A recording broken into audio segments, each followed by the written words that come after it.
بسم اللہ الرحمن الرحیم الحمد للہ حمدا کثیرا طیبا مبارکا فیہ وصلی اللہ علی النبی الکریم اما بعد فاعوذ باللہ من الشیطان الرجیم بسم اللہ الرحمن الرحیم ما يلفظ من قول الا لدیہ رقیب عتید وقال النبي صلى الله عليه وسلم الصدق ينجي والكذب يهلك أو كما قال عليه الصلاة والسلام.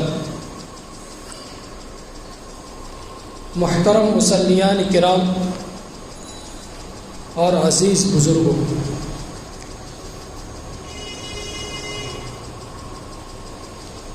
اللہ تبارک و تعالی نے اس کائنات کو پیدا فرمایا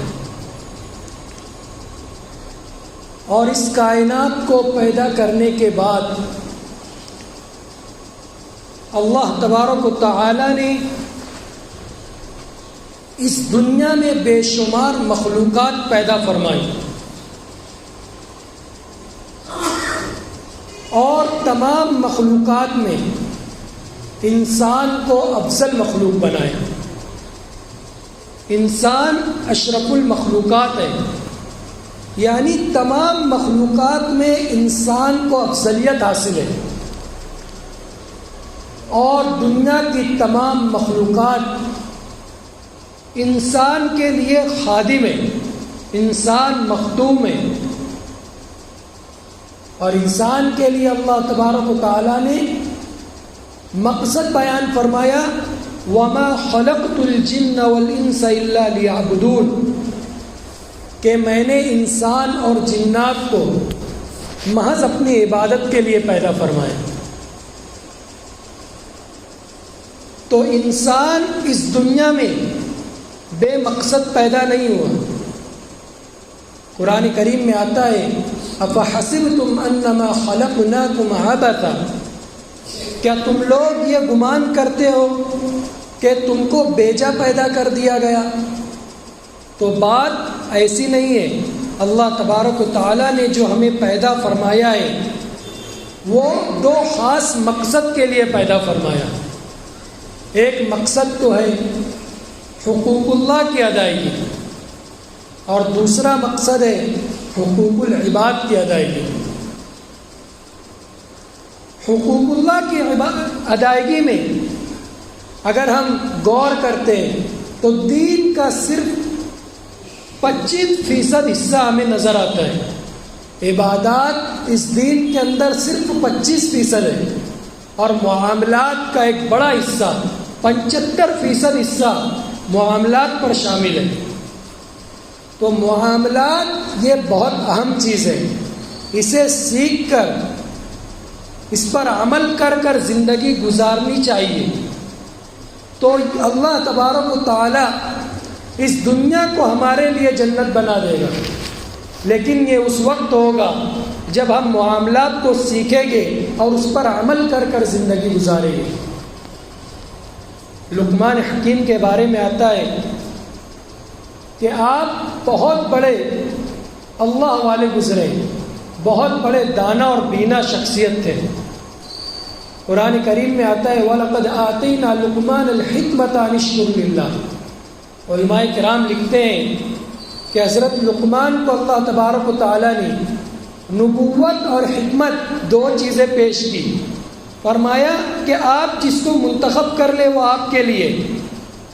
تو حضرت لقمان نے حکمت کو اپنے لیے پسند فرمایا اور فرمایا میں حکمت کو پسند کرتا ہوں.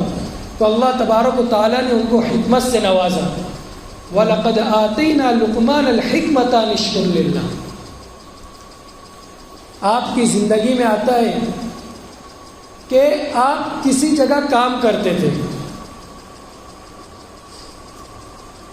تو ایک مرتبہ مالک نے کہا کہ میرے لیے ایک بکری کو ذبح کیجیے اور بکری کا جو سب سے بہترین حصہ ہو وہ میرے سامنے پیش کیجیے. باہر قید حضرت لقمان علیہ السلام نے بکری کو ذبح کیا اور زبان کو بنا کر اپنے مالک کے سامنے پیش کیا۔ مالک نے چپ چاپ کھا لیا اور کچھ نہیں کہا۔ پھر کچھ دن بعد واپس مالک نے کہا کہ میرے لیے بکری ذبح کیجیے اور اس بکری کا سب سے بدترین جو حصہ ہو وہ میرے سامنے پیش کیجیے۔ لقمان حکیم نے بکری ذبح کی اور واپس زبان کو مالک کے سامنے پیش کیا۔ اب مالک کو بڑا غصہ آیا،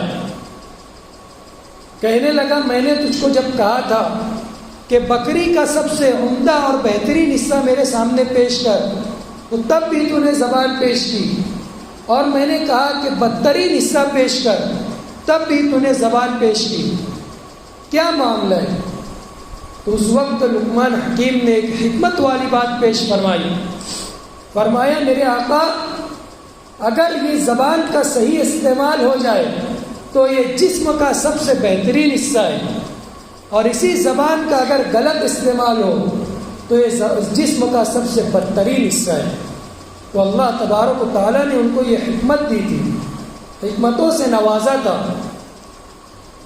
تو حکمت اور گفتگو کا انداز یہ بہت اہم چیز ہے۔ تو زبان، ہمیں زبان کس طریقے سے استعمال کرنی ہے، کس طریقے سے نہیں کرنی ہے، یہ ہمیں سیکھنے کی چیز ہے، یہ ہمیں سیکھنا چاہیے۔ اسلام میں حسن اخلاق بہت بڑی چیز ہے، اور حسن اخلاق کے لیے زبان کا صحیح ہو جانا یہ بہت بڑی چیز ہے۔ تو گفتگو کا انداز، گفتگو کس طریقے سے کی جائے، یہ ہمیں سیکھنے کی چیز ہے، یہ ہمیں سیکھنا چاہیے اور اس پر عمل کرنا چاہیے۔ ایک بادشاہ کے متعلق آتا ہے کہ اس نے خواب دیکھا کہ اس کے سارے دانت گر گئے۔ تو اب بادشاہ صبح اٹھ کر بڑا پریشان ہوا کہ میرے ساتھ کیا معاجرہ ہوا، میں خواب میں دیکھتا ہوں کہ میرے سارے دانت ٹوٹ کر گر چکے ہیں۔ تو اس نے تعبیر جاننے والوں کو بلایا، جو خواب کی حقیقت بتاتے ان کو طلب کیا۔ جب کئی تعبیر بتانے والے، کئی معبرین آ گئے تو اس نے ایک ایک سے پوچھنا شروع کیا کہ میں نے کل رات یہ خواب دیکھا ہے کہ میرے سارے دانت ٹوٹ کر گر گئے، آپ مجھے میرے خواب کی تعبیر بتائیے۔ اب ہر ایک معبر نے کہنا شروع کیا کہ بادشاہ سلامت، آپ نے جو خواب دیکھا ہے بالکل سچا خواب دیکھا ہے، اور اس کی تعبیر یہ ہے، اس کی حقیقت یہ ہے کہ آپ کی زندگی میں، آپ کی حیات میں، آپ کی خاندان کے تمام افراد مر جائیں گے۔ اب بادشاہوں کا مزاج بھی بڑا عجیب ہوتا ہے، اگر کوئی بات ان کو پسند آ جاتی ہے تو نوازشات کی بارش کر دیتے ہیں، اور اگر کسی بات کو ناپسند کرتے ہیں تو سزا کا حکم کر دیتے ہیں۔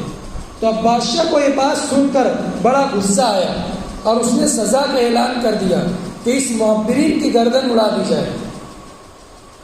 اب یکے بعد دیگرے تمام لوگ یہی جواب دیتے رہے کیونکہ خواب سچا تھا۔ اب ایک معبر بڑا سمجھدار تھا، بڑا عقل مند تھا، اس نے اپنی زبان کے انداز کو بدلا، اس نے اپنی گفتگو کے انداز کو بدلا، اپنے الفاظ کو بدلا، اور اس نے دل میں یہ سوچا کہ تمام لوگوں نے صحیح تعبیر بتائی ہے، اگر میں بھی یہی تعبیر بتاتا ہوں تو میری بھی گردن اڑا دی جائے گی، اور اگر میں جھوٹ بول کر بچ جاتا ہوں تو یہ خیانت ہوگی۔ تو اس نے اپنے الفاظ کو بدلا اور کہا کہ بادشاہ سلامت، آپ نے جو خواب دیکھا ہے بہت بہترین خواب ہے اور بڑا سچا خواب ہے، اور آپ بڑے نصیب والے ہیں، اور آپ بڑے خوش قسمت انسان ہیں۔ آپ کے خواب کی تعبیر یہ ہے کہ آپ اپنی خاندان والوں سے زیادہ جئیں گے، آپ کی عمر آپ کی خاندان والوں سے زیادہ ہوں گی۔ آپ اب غور کریں، دونوں بات ایک ہی تھی۔ دوسرے معبرین نے جو تعبیر بتائی تھی، کہا تھا کہ آپ کی حیات میں، آپ کی زندگی میں، آپ کی خاندان کے تمام لوگ مر جائیں گے، اور اس معبر نے کہا کہ آپ بڑے خوش قسمت انسان ہیں، آپ کی زندگی آپ کے خاندان والوں سے زیادہ ہوگی۔ تو بات دونوں کی ایک ہی ہے، لیکن گفتگو کا انداز الگ ہے، زبان استعمال کرنے کا انداز الگ ہے۔ تو یہ زبان کا استعمال کس طریقے سے کیا جائے، گفتگو کس طریقے سے کی جائے، یہ بھی سیکھنے والی چیز ہے۔ حدیث شریف میں آتا ہے الصدق ینجی والکذب یہلی، کہ سچ انسان کو نجات دیتا ہے اور جھوٹ انسان کو ہلاک کر دیتا ہے۔ ایک بادشاہ کے متعلق آتا ہے کہ اس کا ایک قیدی تھا، بادشاہ نے اس کو سزائے موت دینے کا اعلان کر دیا۔ اب جب اس مجرم کو پتہ چلا کہ میرے متعلق سزا کا اعلان ہو چکا ہے، موت کی سزا کا اعلان ہو چکا ہے، اب مجھے تو مرنا ہی ہے، کیوں نہ اب میں بادشاہ کو 2 دن سنا کر مروں۔ اب وہ بادشاہ کے سامنے آیا اور گالیاں دینا شروع کر دی۔ اب اتفاق سے یہ ہوا کہ بادشاہ کو اس شخص کی زبان سمجھ میں نہیں آ رہی تھی۔ اس نے وزیر کو کہا کہ یہ جو مجرم ہے وہ مجھے کیا کہہ رہا ہے۔ اب وزیر سمجھدار تھا، اس نے کہا بادشاہ سلامت، یہ مجرم آپ کو کہہ رہا ہے کہ آپ تو بڑے بادشاہ ہیں، آپ بڑے انسان ہیں، اور بڑے لوگ چھوٹوں کی غلطیوں کو درگزر کر دیا کرتے ہیں، اگر آپ مجھے معاف کر دیں گے، آپ مجھے رہا کر دیں گے اور چھوڑ دیں گے تو میری زندگی کا مسئلہ حل ہو جائے گا اور آپ کا کچھ بگڑنے والا نہیں ہے۔ جب بادشاہ نے یہ سنا کہ مجرم یہ کہہ رہا ہے تو بادشاہ نے اس مجرم کو آزاد کر دیا کہ جا، میں نے تجھے معاف کر دیا۔ اب دوسرا ایک وزیر تھا، اور کچھ لوگ ہوتے ہیں کہ جن کو سچ بولنے کی بہت پڑی ہوتی ہے کہ میں تو کھری کھری کہہ دیتا ہوں، کسی سے ڈرتا نہیں۔ اب وہ وزیر دوسرا موجود تھا، کہنے لگا بادشاہ سلامت، اس پہلے وزیر نے آپ کو جھوٹ کہا ہے، وہ مجرم تو آپ کو گالیاں دے رہا تھا۔ اس وقت بادشاہ سلامت نے کہا کہ اس شخص کا جھوٹ، اس وزیر کا جھوٹ آپ کے سچ سے بہت بہتر ہے۔ تو کبھی کبھی انسان کو بات کب کرنی چاہیے اور کب کیسی کرنی چاہیے، یہ تمام چیزیں سیکھنے کی ضرورت ہے۔ ہر وقت سچ بولنا یہ بھی کوئی اچھی بات نہیں ہے۔ اگر کسی کی زندگی بچ جاتی ہے، کسی کو کوئی مصیبتوں سے بچ جاتا ہے، اس وقت کنایے میں بات کر لی جائے، اس وقت کچھ کنایتاً الفاظ کا استعمال کر کے کسی کو مصیبت سے نکال لیا جائے، یہ بھی ایک سیکھنے اور گفتگو کے انداز کی ایک بہت بہتر چیز ہے۔ تو ہمیں یہ تمام چیزیں سیکھنے کی چیز ہے، اور یہی چیزیں آداب زندگی میں شامل ہے، دین اسلام میں شامل ہے۔ دین اسلام میں تمام چیزوں کی نبی کریم صلی اللہ علیہ وسلم نے رہنمائی فرمائی ہے کہ تم کس طریقے سے زندگی گزارو، کیا کیا چیزیں سیکھ کر زندگی گزارو، تمام چیزیں دین اسلام کے اندر موجود ہے۔ دین اسلام میں ایسا کوئی موڑ اور ایسا کوئی مرحلہ اور ایسا کوئی لمحہ نہیں ہے کہ انسان اس موڑ پر اور اس وقت پر آ کر یہ کہہ سکے کہ اب میں دین اسلام کی پابندیوں سے آزاد ہو گیا، اب میں اپنی منمانی سے زندگی گزار سکتا ہوں۔ اس چیز کے متعلق دین اسلام میں کوئی رہنمائی نہیں ہے، ایسا کوئی انسان اپنی پوری زندگی میں کہہ نہیں سکتا۔ انسان نے، ہر انسان کو اللہ تبارک و تعالیٰ نے ہر چیز کے متعلق رہنمائی فرمائی ہے، ہر لائن کے متعلق رہنمائی فرمائی ہے۔ بس ضرورت اس بات کی ہے کہ انسان آداب زندگی کو سیکھ کر، آداب زندگی پر عمل کر کر زندگی گزارنے والا بن جائے، یہ بہت بڑی چیز ہے۔ تو گفتگو کے متعلق علماء کرام نے بہت ساری چیزیں لکھی ہے کہ گفتگو کس طریقے سے کی جائے۔ شمائل میں آتا ہے ترمذی شریف کے آخری حصے میں کہ لا یتکلم فی غیر حاجت، کہ تم بلا ضرورت کسی سے بات نہ کرو۔ کوئی انسان آپ نے دیکھا ہوگا معاشرے کے اندر، جو شخص بہت بولتا ہو، ہر چیز میں اگر اس سے مشورہ نہ مانتا ہو پھر بھی وہ آ کر مشورہ دیتا ہو۔ آپ نے دیکھا ہوگا اپنے معاشرے کے اندر کہ کسی کے گھر میں جھگڑا ہو رہا ہو، آواز آئی پہنچ جاتا ہو کہ آپ کا کیا مسئلہ ہے، میں حل کر دوں، میرے سامنے بیان کرو۔ تو ایسے شخص کو کوئی پسند نہیں کرتا. اگر ایسا شخص کچھ بات کہتا ہے تو اس کی بات پر کوئی دھیان بھی نہیں دیتا. برخلاف کوئی ایسا شخص ہو جو خاموش مزاج ہو، اگر وہ کچھ کہتا ہے تو لوگ اس کی باتوں کو دھیان سے سنتے ہیں کہ شخص کچھ کہہ رہا ہے. یہ کبھی بولتا نہیں ہے، ضرورت کے وقت بولتا ہے اور اچھا بولتا ہے. تو حدیث شریف میں بھی اس کی تاکید آئی کہ تم بغیر حاجت کے اور بلا ضرورت کے بات نہ کرو. تو بات کرنے کے اندر، گفتگو کرنے کے اندر یہ بھی ایک اہم چیز ہے کہ تم بلا ضرورت کسی سے بات نہ کرو. من حسن اسلام المرء ترکہ ما لا یعنی. حدیث شریف میں آتا ہے کہ انسان کی خوبی یہ ہے کہ وہ لایعنی چیزوں سے بچ جائے، فالتو بکواس کرنے سے بچ جائے. یہ انسان کی خوبی ہے. اب ہم معاشرے میں نظر گھماتے ہیں، ہوٹلوں پر بیٹھ کر ہم نہ جانے کئی گھنٹے پاس کر دیتے ہیں صرف لایعنی چیزوں میں. ہماری ہوٹلوں پر بیٹھنے کا مقصد کوئی یہ نہیں ہوتا کہ ہم وہاں پر بیٹھ کر دین کی بات کر لیں، وہاں پر بیٹھ کر کسی کو دین کی دعوت دے دے، سنت کے متعلق کسی کو رہنمائی فرما دے. ہرگز ہمارا مقصد یہ نہیں ہوتا. ہم اپنی ذات پر غور کریں کہ ہم اگر ہوٹل پر بیٹھتے ہیں تو کتنے گھنٹے بیٹھتے ہیں اور اس کتنے گھنٹوں میں ہم نے کیا دین کی بات کی ہوتی ہے. اگر ہم غور کرتے ہیں تو سوائے لایعنی باتوں کے، سوائے فالتو اور بکواس کے ہم کچھ کرتے نہیں ہیں. کبھی اس کی برائی تو کبھی اس کی برائی. تو یہ تمام کی تمام چیزیں لایعنی چیزیں. حدیث شریف میں اس کے متعلق منع فرمایا کہ تم صرف اچھی بات کرو، صرف اچھی گفتگو کرو اور لایعنی چیزوں سے بچ جاؤ. ایک حدیث شریف میں آتا ہے کہ اگر تم دنیا اور آخرت پر ایمان رکھتے ہو تو تم تھوڑا کہو ورنہ خاموش رہو. من کان یؤمن باللہ والیوم الآخر فلیقل خیرا او لیصمت. کہ اگر تم دنیا اور آخرت پر ایمان رکھتے ہو تو تھوڑا کہو ورنہ خاموش رہو، خیر کی بات کہو ورنہ خاموش رہو. آج معاشرے میں گفتگو کے تعلق سے ہم دیکھتے ہیں سب سے پہلے گفتگو کے لیے جو آلہ آج کل نکلا ہے وہ موبائل ہے. اور موبائل کا استعمال، موبائل یہ گفتگو کرنے کے لیے نکلا.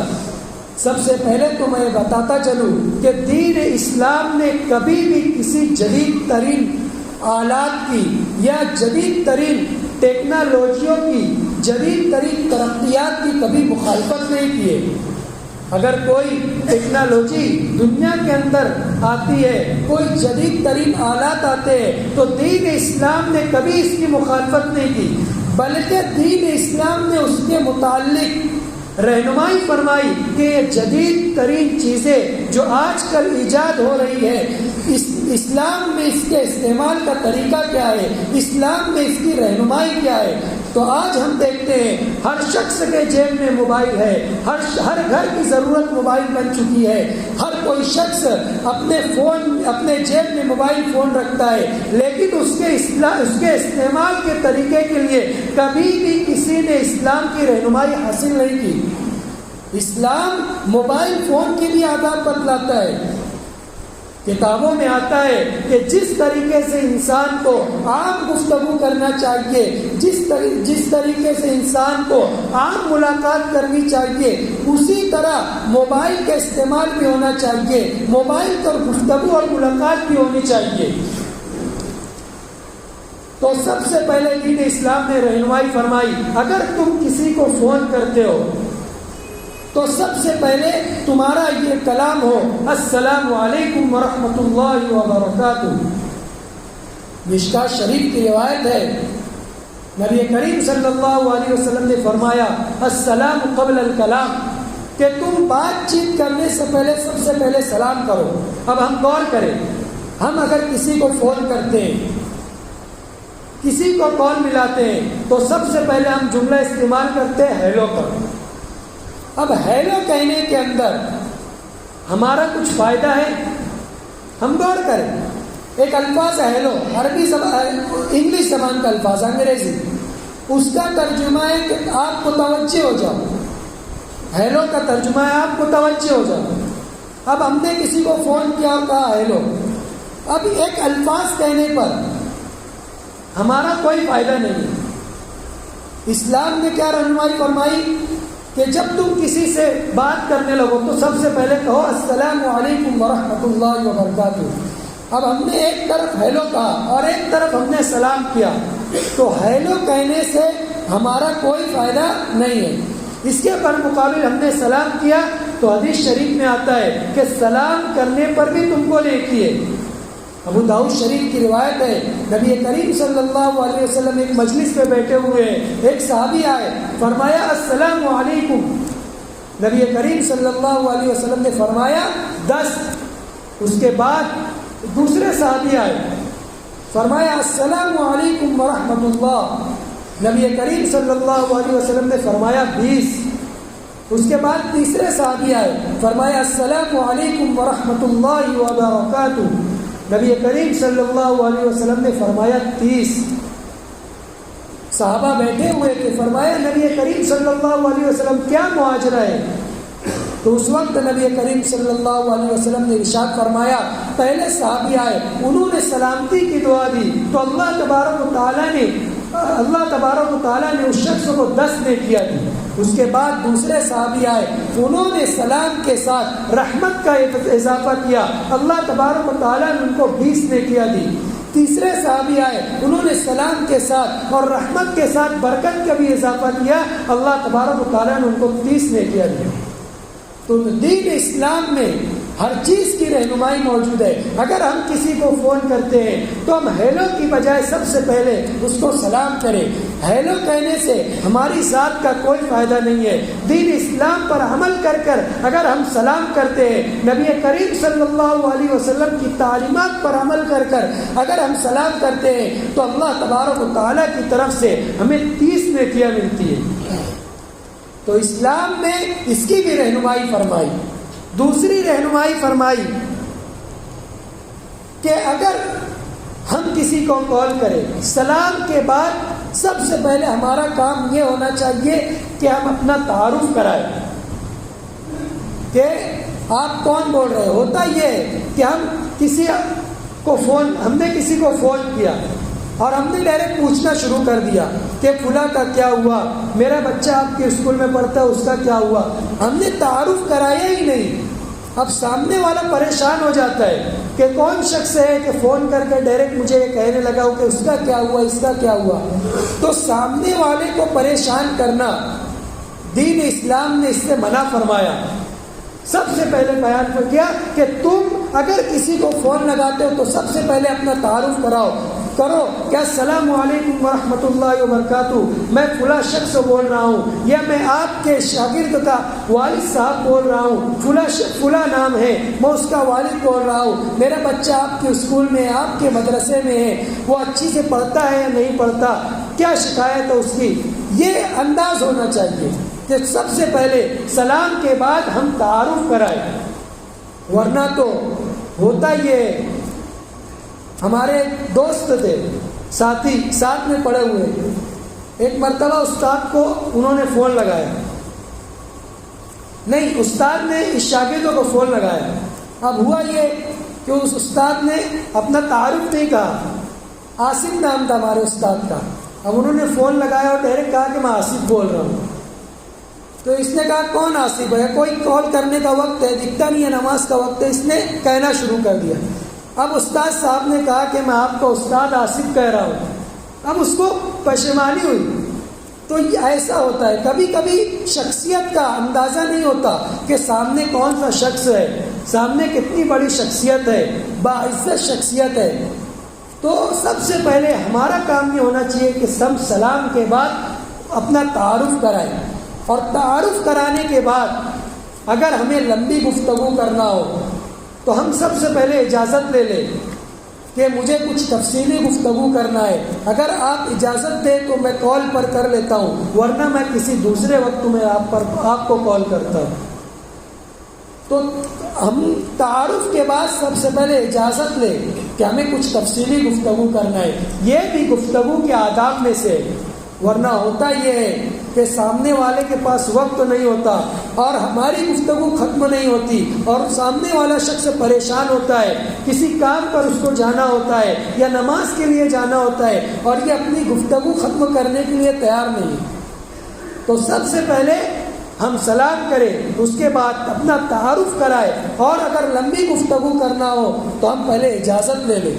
اس کے بعد ہم دیکھتے ہیں کہ گفتگو جب ہو جاتی ہے تو عام طور پر ایک روایت چل پڑا ہے خدا حافظ کہنے کا یا اللہ حافظ کہنے کا.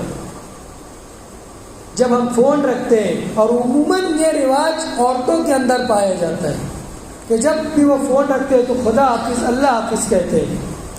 حدیث شریف میں آتا ہے کہ ایک موقع پر نبی کریم صلی اللہ علیہ وسلم نے ایک صحابی کو جدا ہوتے وقت فرمایا حفظک اللہ, کہ اللہ تعالیٰ آپ کی حفاظت کرے, اللہ تعالیٰ آپ کو اپنے حفظ و امان میں رکھے. تو حدیث شریف میں یہ بات ملتی ہے, لیکن علماء کرام نے لکھا ہے کہ ملاقات کے ختم کے وقت, گفتگو کے ختم کے وقت اگر کوئی شخص اللہ حافظ کہتا ہے, خدا حافظ کہتا ہے, اس کی گنجائش تو موجود ہے لیکن یہ سنت نہیں ہے. نبی کریم صلی اللہ علیہ وسلم نے جو تعلیمات میں فرمایا ہے کہ تم بات شروع کرنے سے پہلے, ملاقات جب کسی کے ساتھ ہو اس وقت بھی سلام کرو, اور جب ملاقات کر کے جدا ہونے لگو اس وقت بھی سلام کرو. تو علماء کرام نے لکھا ہے کہ اللہ حافظ کہنے کی گنجائش ہے, خدا حافظ کہنے کی گنجائش ہے, مگر یہ کوئی سنت نہیں ہے. اگر کسی کو خدا حافظ کہنا ہو, اگر کسی کو اللہ حافظ کہنا ہو تو سب سے پہلے سلام کرے, اس کے بعد خدا حافظ کہے, اس کی گنجائش موجود ہے. تو میں یہ کہہ رہا تھا, دین اسلام نے آداب زندگی کے متعلق ہر چیز کی رہنمائی فرمائی ہے, ہر چیز کی اللہ تبارک و تعالیٰ نے اور نبی کریم صلی اللہ علیہ وسلم نے انسان کو زندگی کس طریقے سے گزارنا ہے, تمام چیزوں کا تفصیلی ذکر قرآن کریم میں اور احادیث شریف میں موجود ہے. بس ہمیں سیکھ کر عمل کرنے کی ضرورت ہے. یہ تو گفتگو کے متعلق بات ہوئی. اسی طرح ہر چیز کے متعلق دین اسلام میں رہنمائی موجود ہے. اللہ تبارک و تعالی ہمیں تمام چیزیں سیکھ کر اس پر عمل کے ساتھ زندگی